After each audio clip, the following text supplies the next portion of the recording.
গরিব কৃষক রামু মিয়া সারাদিন মাঠে কাজ করে যে ফসল ফলাতো তা বাজারে বিক্রি করে সংসার চালাতো। এভাবেই বেশ ভালো মতো তার দিন কাটছিল।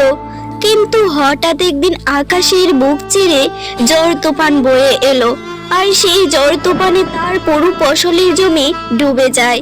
ফসলের জমি ডুবে যাওয়ায় রামুর মাথায় যেন আকাশ ভেঙে পড়ে। হে আল্লাহ, এটা তুমি কি করলে? এবার আমি কি করব? সব ফসলের জমি তো ডুবিয়ে দিলে। আমি এবার সংসার নিয়ে তো পথে বসবো। এটা তুমি আমার সাথে কি করলে? আমি এবার কি করব? হে গো ললিতা, এবার আমি ধরেই নিয়েছিলাম মেয়েদেরকে বিয়ে দিয়ে দিব, কিন্তু আর সেটা হলো কই? ফসলের সব জমি নষ্ট হয়ে গেল। দুবেলা তো খেতেই পারবো না। মেয়েগুলোকে আর কি করে বিয়ে দিব? মেয়ে দুটাও যে বড় হয়ে গেল, এবার আমি কি করব? তুমি এসব নিয়ে আর চিন্তা করো না। আল্লাহ যা ভালো বুঝেছেন তাই করেছেন। আমাদেরকে ধৈর্য ধরে থাকতে হবে। আজ যদি আমাদের দুটা মেয়ের জায়গায় দুটো ছেলে থাকতো, তাহলে তো সংসারের হাল ধরতে পারতো। অন্তত পক্ষে আমাদের এমন অবস্থাটা হতো না। আল্লাহর উপর ভরসা রাখো। কে রে মা, খাবারটা নিয়ে বসে আছিস যে? খাবারটা কে এনে? জমিদার বাড়িতে সবাইকে খাবার বিতরণ করছিল, তোর বাবা গিয়ে নিয়ে এসেছে। জানি না আর কবে তোদের মুখে খাবার তুলে দিতে পারবো। খাবারটা কে নে? মা, খাবার তো কেই নিব, কিন্তু মনের যন্ত্রণা সেটার কি হবে? আমরা আজ মেয়ে হয়েছি বলে তুমি আমাদের প্রতি অখুশি, তুমি আমাদের প্রতি এত অসন্তুষ্ট। মা, আজ যদি ছেলে হতাম হয়তোবা এমন বোঝা হতাম না। সেই কথা তো আমি কথার কথা বললাম, কিন্তু সেই কথা বলার কারণে তুই যদি এমন অভিমান করে বসে থাকিস, তবে আমার আর তোকে কিছুই বলার নেই। হে আল্লাহ, এমন ঝড় তুফান বৃষ্টি বাদলের পানি দিয়ে আমাদের জমিগুলো নষ্ট করে দিলে। এবার আমরা কি করব? আমি যে আমার বাবা মায়ের কষ্ট চোখে দেখতে পারছি না। আমার মাথায় এমন কোনো বুদ্ধি দাও যাতে আমি আমার বাবার সব কষ্ট দূর করে দিতে পারি। থাকবো না এই বাড়িতে, চলে যাব এই বাড়ি ছেড়ে। আজ মা বোঝা ভাবছে তো কাল বাবা বোঝা ভাববে। এভাবে এত কথা শুনে থাকবো না। কি সব কথা বলছিস? তোর মাথাটা খারাপ হয়ে গেছে? বাবা মা আমাদেরকে নিয়ে কেমন একটা কষ্টে পড়েছে, কোথায় আমাদের তাদের পাশে দাঁড়ানো, আর তুই এমন করে কথাগুলো বলতে পারলি? কি করে পাশে দাঁড়াবো? শুনিসনি কালকে মা বলল আমরা তো আর ছেলে নই, ছেলে হলে তাদের কষ্ট লাঘব করতে পারতাম। মেয়ে হয়েছি, তাদের বোঝা হয়ে গেছি।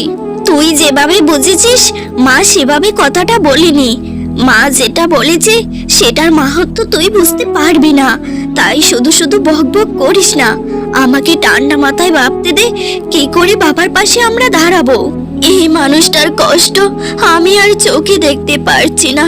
হে আল্লাহ, কোনো একটা উপায় করে দাও। আর আমি পারছি না।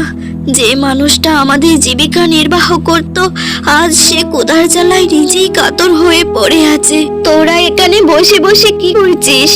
যাই হোক, যা করছিস কর, তোর বাবার দিকে খেয়াল রাখিস। আমি একটু যাচ্ছি জমিদার বাড়িতে কোনো কাজের খোঁজে, তোরা এদিকটা সামলে নিস। মা, তুমি অন্যের বাড়িতে কাজ করবে? বাবা জানতে পারলে অনেক কষ্ট পাবে। মা, এছাড়া কি আমাদের আর কোনো রাস্তা নেই? না রে মা মিনা, এছাড়া আর কোনো রাস্তা নেই। তোরা তোদের বাবার দিকে খেয়াল রাখিস, আর তোর বাবাকে একথা বলিস না আমি অন্যের বাড়িতে কাজ করছি, এটা বলার কোনো দরকার নেই। ঠিক আছে মা, তুমি সাবধানে যাও। আমরা খুব তাড়াতাড়ি কোনো না কোনো একটা ব্যবস্থা করব।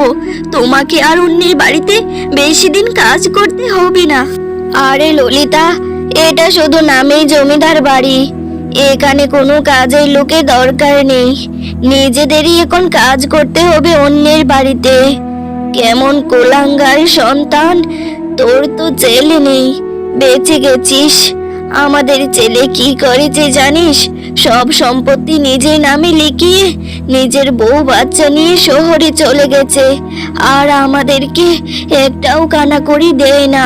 বুবুজান, কি কইতাছো? তোমার ছেলে তো অনেক ভালো মানুষ ছিল। যাই হোক বুবুজান, এত চিন্তা কইরো না। আল্লাহ আছে, আল্লাহ সব দেখছে। তোমরা অনেক ভালো মানুষ ছিলে, অনেক উপকার করেছো মানুষের। তোমাদের সাথে খারাপ কিছু হবে না, আল্লাহর উপর ভরসা রাখো। জ্ঞানী দাদু, তুমি আমাদেরকে কয়েকটা টাকা দাও না, পরে তোমার সব টাকা দিয়ে দিব। আমরা দু বোনে একটা খাবারের ব্যবসা নিতে চাই, সেজন্য তো আমাদের কয়েকটা টাকার দরকার। তুমি তো জানোই আমার বাবা অসুস্থ, আর মা অন্যের বাড়িতে কাজ করছে, কিন্তু কোথায়ও কোনো কাজ খুঁজে পাচ্ছে না। দিয়ে দাও না দাদু। আরে মিনা দাদু ভাই, তোরা এখন খাবারের ব্যবসা নিবি? ঠিক আছে, তোরা নিজের পায়ে দাঁড়াতে চেয়েছিস, এটা জেনে আমার অনেক ভালো লাগছে। আমি তোদেরকে দিয়ে দিব কয়েকটা টাকা, কিন্তু আমার কাছে তো বেশি টাকা নেই। তোদেরকে অল্প কয়টা টাকা দিলে হবে তো? আরে জ্ঞানী দাদু, তোমার কাছে যা আছে তাই দাও, অল্প হলেও সমস্যা নেই। আমাদের এই কঠিন সময়ে কেউ তো আমাদের কোনো উপকারই করছে না। তোমার এই অল্প কয়টা টাকায় আমরা যদি নিজের পায়ে দাঁড়াতে পারি, বাবা মায়ের কষ্ট লাঘব করতে পারি, তবে আমাদের আর কি চাই। আমরা যথাসময় তোমার টাকাগুলো আবার ফেরত দিয়ে দিব। আরে এই ফকিরের বাচ্চা, জানিস তোদের মতো 2 টাকার গরিবদের এই মহলে ঢুকলেও সেটা পরিষ্কার করানোর জন্য আমার এখানে চাকরানি লাগে 4 থেকে 5টা। আমার বাড়িতে তোদের মতো গরিবদের কোনো কাজই হবে না। আমার বাড়িতে চাকরানি হতে গেলেও মিনিমাম 1-1.5 লাখ টাকার মালিক হতে হয়। না মা, আমাকে ক্ষমা করে দাও, আমার এটা জানা ছিল না। তোমার বাড়িতে কাজের লোক হতে হলেও মিনিমাম 1-1.5 লাখ টাকার মালিক হতে হয়। আমার কাছে তো 1 টাকাও নেই, সেখানে তো আমার কোনো যোগ্যতাই নেই। 3 গ্রাম পাড়ি দিয়ে তোমার এখানে এসেছিলাম মনে অনেক আশা নিয়ে। মা, তুমি যতটা সুন্দরী তার থেকে অনেক অনেক কুৎসিত তোমার মন। আমারও 2টা সুন্দর মেয়ে আছে, ঠিক তোমার বয়সী, কিন্তু আমার ভাগ্যটা অনেক ভালো। আমার মেয়েরা তোমার মতো এত কুৎসিত মনের নয়। কি বলছিস কি মিনা? জবা, তোরা কি কাজটা একদম ঠিক করেছিস? এতগুলো টাকা গিয়ে নিয়ে এলি, এবার তোর বাবা জানতে পারলে কি করবে বলতো? মা, জ্ঞানী দাদুকে আমরা বুঝিয়ে বলি এনেছি, আমরা যখন টাকা হাতে পাবো তখন ফেরত দিয়ে দিব। তুমি বাবাকে বুঝিয়ে বলো। তাছাড়া জবা আর আমি যখন এই প্রচেষ্টাটা করতে চাচ্ছি, মা তুমি বাধা হয়ে দাঁড়িও না, বাবাকে বুঝিয়ে বলো। ঠিক আছে মিনা, ঠিক আছে জবা, তোরা যা করতে চাইছিস তাই কর, আমি তোর বাবাকে বুঝিয়ে বলবো। আকাশের অবস্থাটা তো ভালোই মনে হচ্ছে। মাও তো বাবাকে সবকিছু খুলে বলল, বাবাও তো আমাদেরকে সম্মতি দিল। বাবা কত ভালো, এক কথায় রাজি হয়ে গেল। যাই এবার রান্নাটা শুরু করি গিয়ে। আরে বাপরে ললিতা, দেখো আমার মেয়েরা যে রান্না শুরু করেছে। রান্নার গ্রানে তো আমার পেটে চুচু দৌড়চ্ছে, মনে হচ্ছে এক্ষুনি খাবারগুলো আমিই খেয়ে ফেলি সব। এত সুন্দর রান্নার গ্রান, তুমি তো জীবনেও এত সুন্দর করে রান্না করতে পারো না। শিখো শিখো, আমাদের মেয়ের থেকে সবকিছু শিখো। আচ্ছা, যেই নিজের মেয়েরা রান্না করেছে অমনি আমার রান্নার গীবত গাইতে শুরু করলে। সারা জীবন তো আমার রান্না চেটে পুটে খেয়ে বলেছো, এমন স্বাদের রান্না কেউ করতে পারে না। আর এখন এখন এমন কথা বলছো তো, অন্য বেলা আর আমি রান্নাই করব না, দেখবো কি খেয়ে থাকো। আরে বাপরে, এত রাগ করো না, মেয়েগুলো কার বলতে হবে না। রামু মিয়া আর ললিতার মেয়ে বলে কথা, তাদের রান্নার হাত তো সুস্বাদু হতেই হবে, কারণ আমরা যে অনেক গুণবতী, তারাও তো গুণবতীই হবে।